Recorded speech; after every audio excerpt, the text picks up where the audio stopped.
Hi friends, நம்ம இப்போ பார்க்குறது கன்னியாகுமரி மாவட்டம் சுசீந்திரம் இருக்கிற ஆஞ்சநேயர் கோவில் வழிபாடு தான் நம்ம பார்க்குறோம்.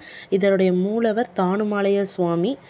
சிவன் தான் மூலவராக இருக்கார். ஆஞ்சநேயர் வந்து சைடில் நமக்கு ஒரு சன்னதியாக இருக்காங்க. பெரிய அளவிலான ஆஞ்சநேயர் இந்த கோவிலில் தான் இருக்குது. இது ரொம்ப உலக புகழ்பெற்ற ஆஞ்சநேயர் கோவில்னே சொல்லலாம்.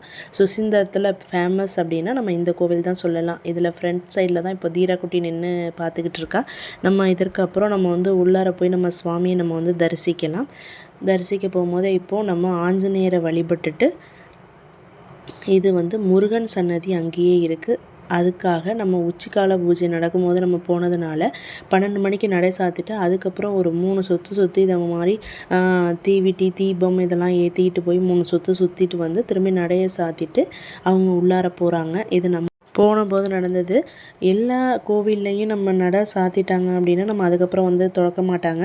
ஆனால் இங்கே இந்த கோவிலில் மட்டும் 12 மணிக்கு அப்புறம் இந்த 3 சுற்றி வந்து இந்த தீபத்தெல்லாம் ஏற்றிட்டு வந்து திருப்பி அதோட கொண்டு போய் அவங்களோடையே போய் பின்னாடி வந்து அந்த நடையை சாத்துறாங்க. திருப்பி இன்னொரு தடவை திறந்து மூடுறாங்க நடையை. அது வந்து இந்த கோவிலோட விசித்திரமாக இருந்தது.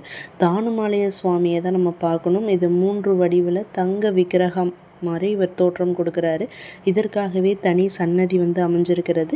இந்த கோவிலுடைய சிறப்பு. இவர் தான் தானுமாலய சுவாமி. இது கேரளா அமைப்பில் வந்து நமக்கு வந்து இங்கே கட்டியிருக்காங்க. இந்த கோவிலே வந்து பார்த்தோம் அப்படின்னா அந்த அமைப்பில் தான் இருக்குது. அதுதான் தீராக்குட்டி வந்து பார்த்துக்கிட்டு இருக்காரா. நெக்ஸ்ட்டு நம்ம சுவாமியை நம்ம தரிசிச்சுட்டு நம்ம அப்படியே கிளம்ப வேண்டியது தான்.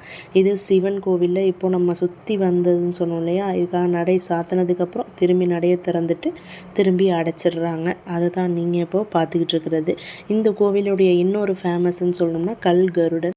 அமர்ந்த கோலத்தில் இல்லாமல் நின்ற கோலத்தில் பெரிய அளவிலான இருக்கிறது இந்த கோவிலில் மட்டும்தான். தொடர்ச்சியாக இது போன்ற ஆன்மீக தகவல்களை அறிய எங்கள் யூடியூப் சேனலை லைக் பண்ணுங்கள், ஷேர் பண்ணுங்கள், கமெண்ட் பண்ணுங்கள், சப்ஸ்கிரைப் பண்ணுங்கள் ஃப்ரெண்ட்ஸ். தேங்க்யூ.